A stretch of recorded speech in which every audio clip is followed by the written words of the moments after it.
Good morning. Root shoots and coffee. Haley, brother Jake. Try 3. Well, obviously we're all so sad for Kirsten, who is in Hawaii, probably on a beach. So sad she couldn't be here.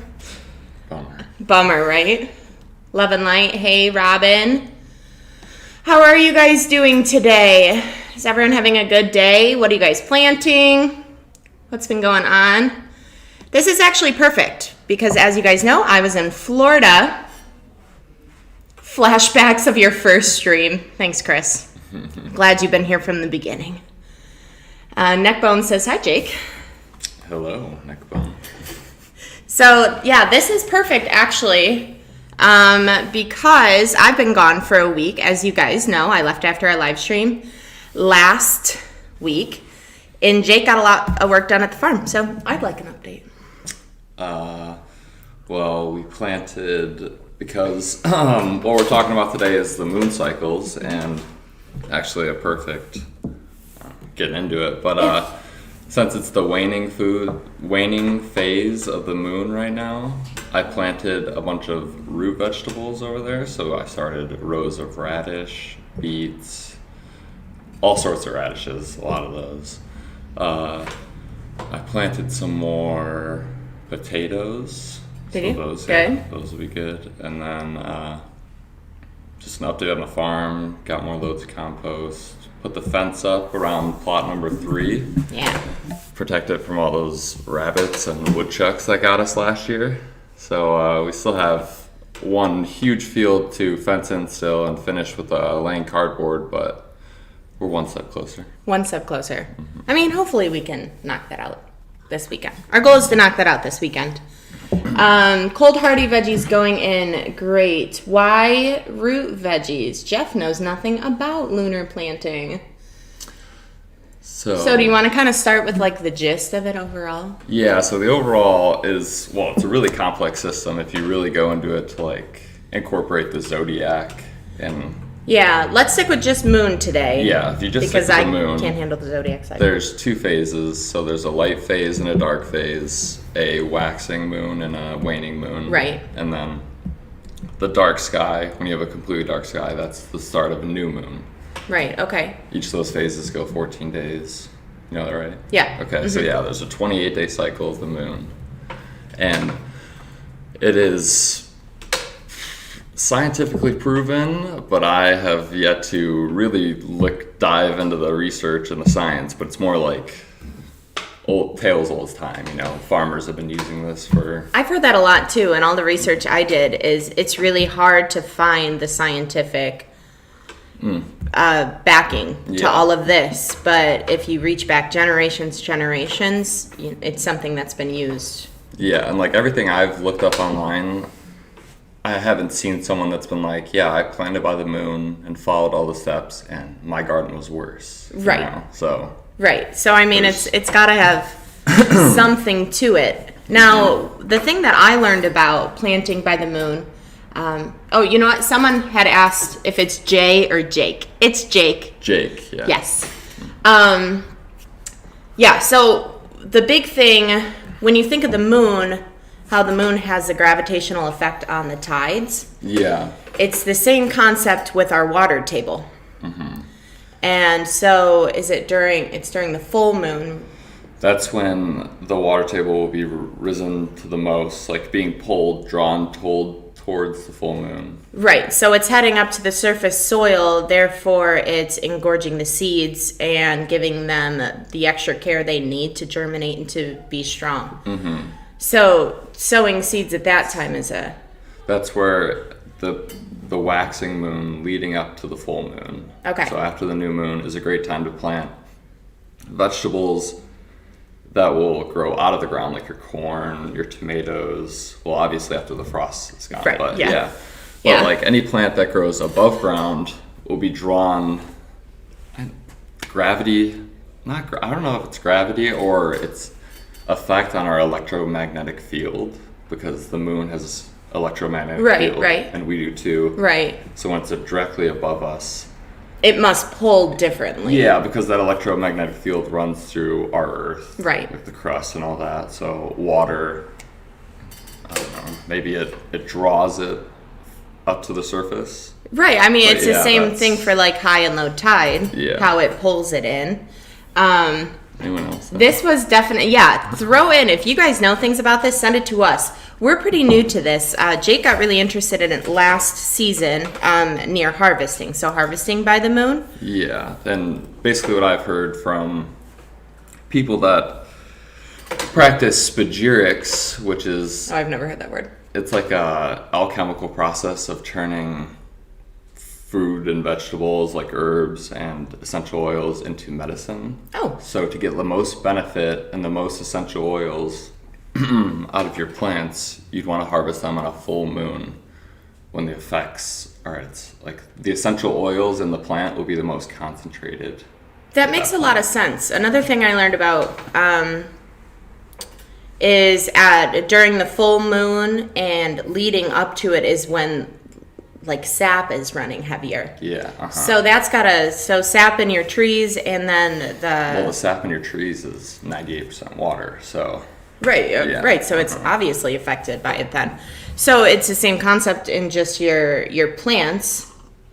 North Star, moon equals gravity, sun equals electromagnetic field. Okay. Okay. So it's got to be the relation between them. Thank you, North Star, for that. Like we said, we're learning by it too. The concept of it has seemed really interesting. I found a guy, it was called Steve's Tips. I found him, you can pull YouTube up there too if you want. He's called Steve's Tips on Facebook. And he had a lot of really interesting information. I don't want to misquote, but I believe he was a descendant of the Iroquois. And so his family has been doing this for years, and so he's trying to teach others about it as well. And then the other big resource that all of us use all the time is the Farmer's Almanac. Yeah, like that's. I didn't realize that sense. there's, like, they had a ton of information on it. You can go on the Farmer's Almanac online and type your zip code in, and planting by the moon, and it gives you your schedule basically for your area. Yeah. There's one little hiccup with that. I think it's that Okay. the Farmer's Almanac does include the zodiac, Okay. and it's since the zodiac nowadays is like just the generic version. Right. It's not like true sidereal astrology. They're technically off with things, you know. I've seen videos of YouTubers going, I'm gonna try and follow this and be like, this is supposed to be a growth day and this is a barren day. Right. And they don't get different results. And I think it's because the zodiac isn't being represented properly. No, that's actually really interesting because the first video I watched while looking into this, he's spilling his coffee, guys. He's new to the crew, obviously. No, so the first video I had watched was a woman who she basically planted lettuce and peas on both half on optimal and half on barren days. But she was really hard into the zodiac piece of it. So I wonder if it was, because she had no difference. Yeah. And everything looked the same. So it might not have been practiced properly. I think that's just improper, like the zodiac, because the zodiac it's 12 different signs, Right. but they're not all equal proportion of the sky. But when they divide it into the zodiac for They astrology, cut it like a pie. yeah, exactly. Okay. They cut it evenly. Right. So technically, like that barren day could have still been a growth day. Because it's the size of the constellation. Yeah. Right? Yeah. And the moon, they could technically not be tracking the moon correctly. Super interesting. Let's see. There's a lot of info reading about. Yeah, the Farmer's Almanac, honestly, is a huge wealth of knowledge. And obviously, you take it with extra research, you know. Him saying that the zodiac being cut into a pie, like that makes a lot of sense. So you do still have to do your back research, but it's amazing the amount of information that's in there that, honestly, I never really looked at. I've never bought the magazine. You know how it comes printed? Yeah, I didn't get it till last year. No? Yeah. Okay, I know. I've seen it around Mom's house. So, but as I was researching, I saw spreads that talked about all this stuff, and I never would have really known it until, you guys actually came up with the idea for us to chat on it. Let's see. Chris says the full moon has much to do with the life cycle of many insects, both pest and pollinator. The plants produce compounds appropriately. Okay, yes. That's interesting. So, what? So it's waxing, growing, waning is... So would you think that the production of these high essential oils and like phyto... I forgot the technical word, but deterrents for deer and other pests come out most on that full moon because that's when would it be would it be the full moon or is it on the waxing side? Okay, it probably comes out more so on the full moon, and that's because leads us to the waxing side because that's when things decrease. Yeah. Because that's waxing is on the waning. Waxing, waning. Yeah. Okay, full moon comes out at the full moon. Leads us to the waning side. Did y'all do that thing in middle school where you had to track the moon and make it out of, puffs of... We didn't have to do that. Okay, apparently I was the last one. We went to the same school. I don't know. Anywho, you had to use macaroni and stuff. Besides the point. So, waning, I should know my sides. Waning is what they talked about where, the pest life cycle, is going down. So that's when you start treating for pests because you have a better chance at getting them anyways because they're not thriving. Yeah. Okay. Have you looked into the schedule of planting by the moon? Planting by the moon and not because they have sowing days, transplanting days, hoeing days, pruning. That's one cool benefit of it. So even if you're not super into, if this isn't your cup of tea and you're not interested in going this far, one benefit I did find is that the planting by the moon, it gives you a schedule. And I think that's really great because I'm the kind of person who puts 700 things on my plate and tries to do them all at once, and I'm really not good at it. It can be simplified more into just 2-week periods of... True. One is more of a planting 2 weeks, yeah. And then the next 2 weeks is maintenance with, some sowing of root vegetables and things that are tubers. And the Farmer's Almanac will break it down as far as you put your date in your growing zone, and they say, today's the day to weed.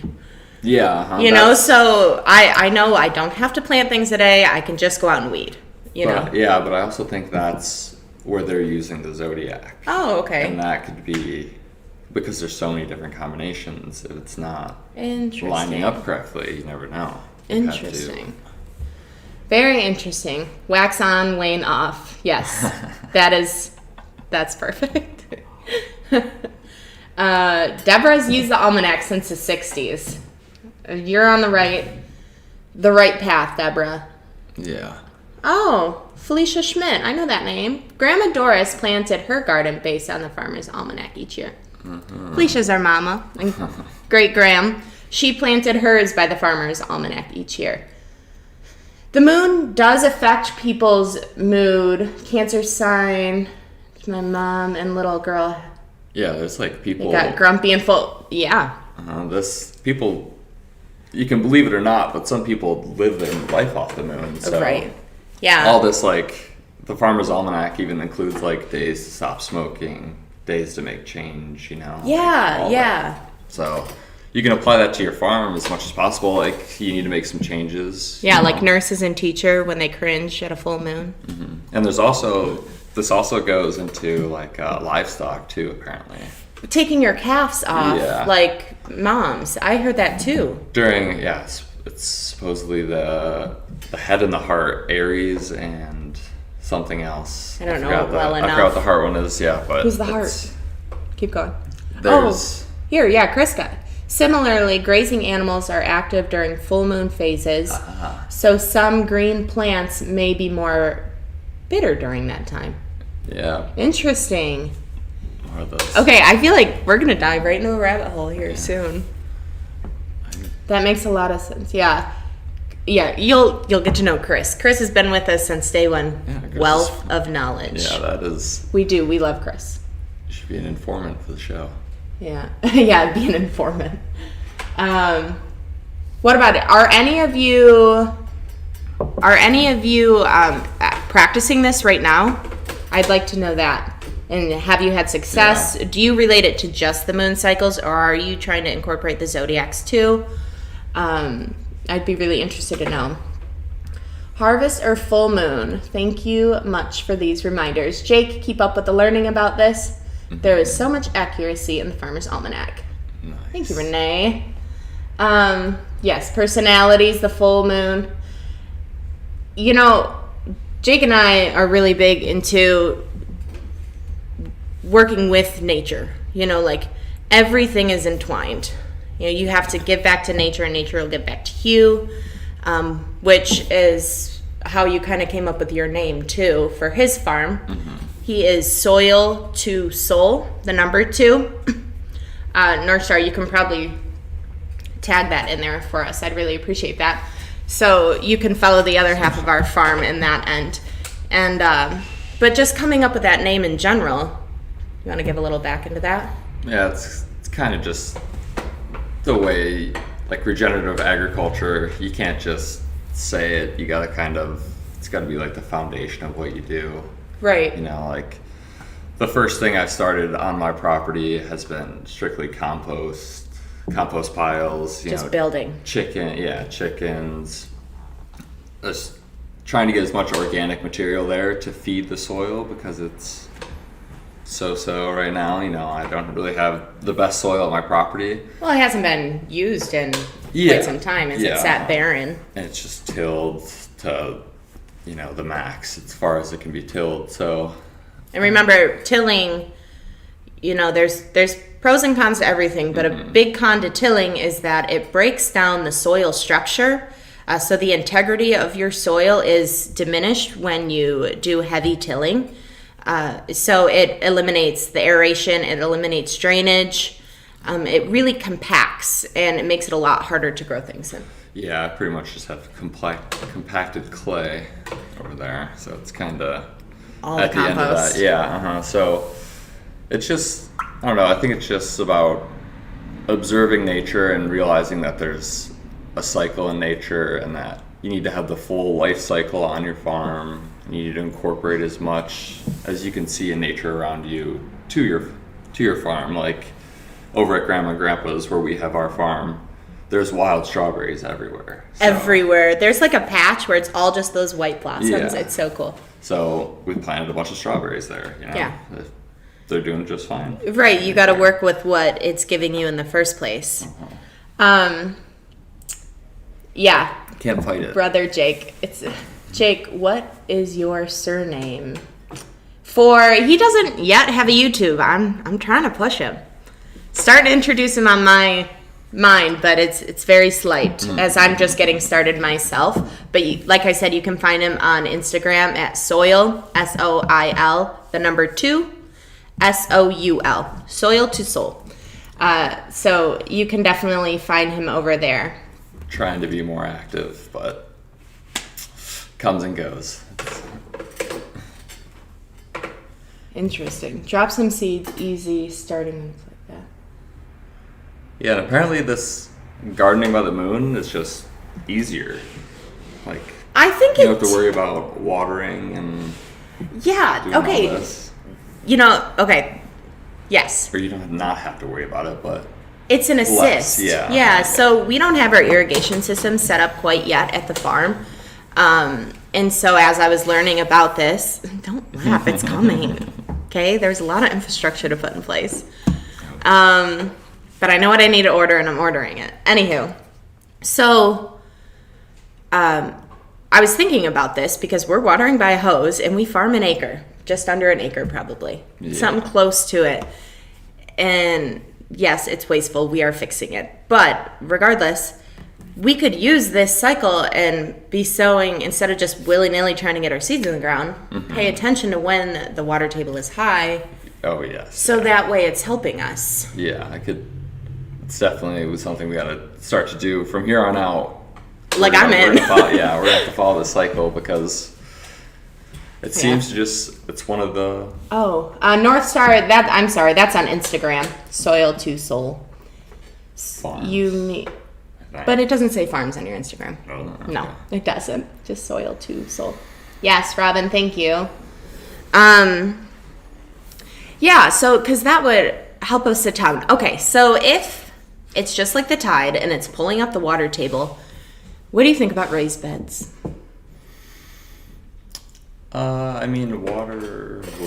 Maybe it's not... I mean, it obviously has other benefits because what they talk about in Planting by the Moon, the light of the moon has effect on it too. Yeah. So it's not just water that's... Well, I'd also... You'd have to wonder, like, how that raised bed is connected to the ground. Sure. Like, it's got an open bottom. Yeah, I mean, most. Soil, then yeah, it'd just be... I mean, the water table is getting closer to it. Yeah, assuming that... Oh, yeah, I guess since the water table is further down. Yeah. But, like, I know it's called, like, capillary action, where the water is wicked up. So maybe there's water in that raised bed where water is still drawn towards it. Yeah. Well, and maybe it's not as beneficial in raised beds when you're first sowing seeds, when your root systems are really small. But as your plants grow and your root systems reach for that water, it'll start pulling up. Yeah. It's an interesting concept to think of. Because Planting by the Moon, raised beds weren't really a thing when the concept was. Yeah, there's hugelkultur and stuff like that, Dating all the way back there? It's an old German technique, I believe. I guess I didn't realize how far it went back. I don't know how many. I'm guessing a couple centuries. Okay. I don't know about thousands of years, but... Oh, good. North Star, I'm glad you found it. Yeah, so you can follow him over there. You have tides daily. The full new moon generally correlate to the highest and lowest tides of the month. Right, okay. Yeah, you're good. That was mine. Too much coffee over here. Speaking of coffee, we didn't talk about coffee today. Jake only drinks his coffee black. Oh, yeah, you had I gave him that brown sugar crumble, that one that I mixed with all those things the other week. He just has it plain. It's much better. Yeah, no underscores, Red Panther. Only time I till is to start and rehab an area with no organics and to deeply incorporate green manure. Honestly, that's about the only time that I could see it being a benefit. To incorporate organic material and... For that one time. Yeah. Just so you're not starting with a brick. So you have a starting block. And I've seen, while researching this topic, there was farmers that only tilled according to the moon, Oh. There's like, I forgot what video it was, but it was an old-time farmer. Okay. Talking about how he tilled in like January, February, but they were more down south. I don't know exactly what zone they were in, but he was talking about how he followed the moon with like heavy tilling, and then I'm guessing he was tilling the whole time, like he wasn't part of the no-till movement. Right. No-till farmer, but he's like, this had the most, like, the best effects on my soil. Like, it didn't leave it like a brick, Okay, yeah. All right, Mom for the win. There is farms after it. I suck. Soil Farms. Where are we? There he is. It's him playing with the chicken. Soil to Soul Farms. My bad.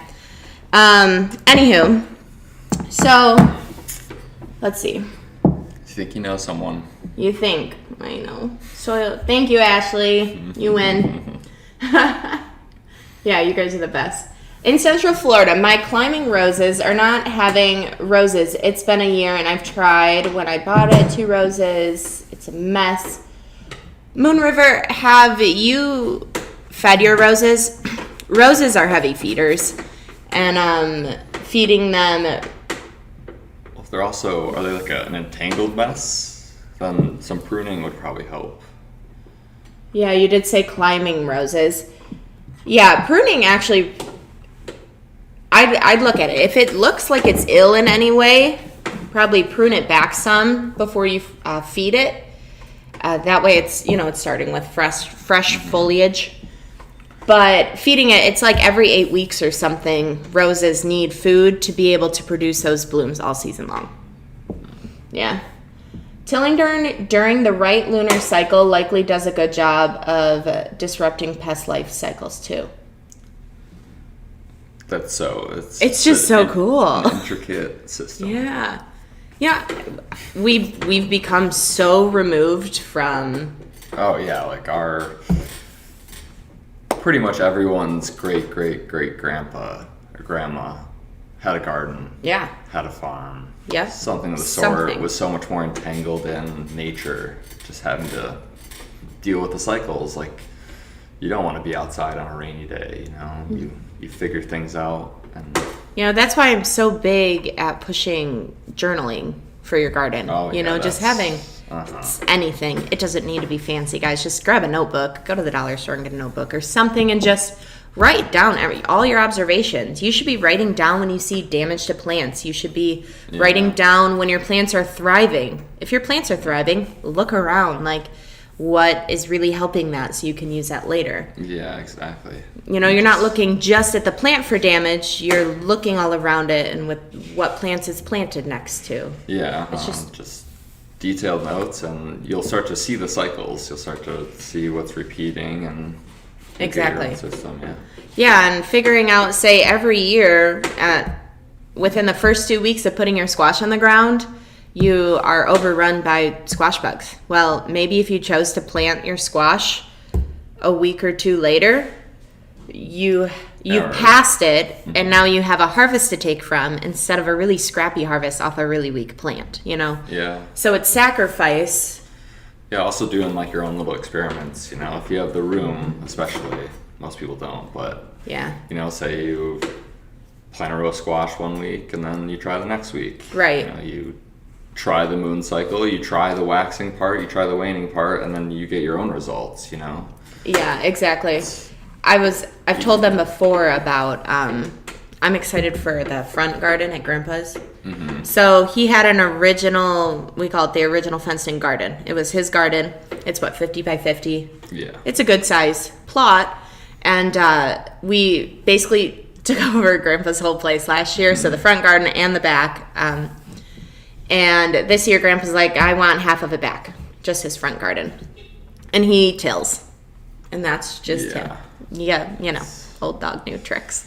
And so it's going to play out to be a really cool experiment. Or there's just going to be... We didn't till our half. Uh-huh. He tilled his half. We will lay compost down the same and top dress from here. Although the spot that he did till was it had a bunch of raised beds from last year of compost that he basically tilled in our nutrients from last year, depleted for sure, but... So that might help him a little bit. We'll see with our sandy soil if it doesn't just wash right away. Because, sandy soil isn't charged like clay is. Okay. Doesn't have that negative attraction for ions, I believe. But so we'll see if his washes away with the rainwater. But Jake is overpowering me with all this. Honestly, I used to know all this stuff too, and it's so terrible. In science, you learn all these things, and we kind of forget about it instead of reincorporating it into our life. You don't think you're going to need it. Yeah. I mean, I definitely haven't used the Pythagorean theorem in a long time, but ions for sure. Oh, good. I'm glad you all found him. Yeah, North Star is fantastic. We really appreciate you being on here every week. You are a huge help. North Star Prep Setter, we follow them on Instagram and YouTube too. They come through and they tag everything we talk about. Nice. They hook in the email that I respond to. That's awesome. They link everything. It's phenomenal. We have someone at the door. So we are going to go ahead and wrap it up here shortly. Should I just go? No. We're good. I told her to wait just a moment. She's okay. She's just waiting a quick second. So, Jake, thank you so much for coming on today. I know you have a busy schedule. But I don't know about you, but I mean, I learned a ton. So hopefully you guys did too. Yeah. And all I know is we are about to dive into a rabbit hole. Yeah, oh yeah. Yeah. So a lot of planning and farmer's almanac studying. Yeah, look into it, guys. Low drainage and super clay. You need organic matter. Don't even bring in topsoil. Bring in compost. Yeah. That's just a quick, because we are swinging out of here real soon. Jake, we do hope to have you back on soon. Yeah. And I will push him on his social to get going. Because obviously he's a wealth of knowledge. And I'd like to learn from him too. So We're all beginners. exactly. All right, guys. Thank you so much for joining us. We will see you next week. Kirsten will be back from Hawaii.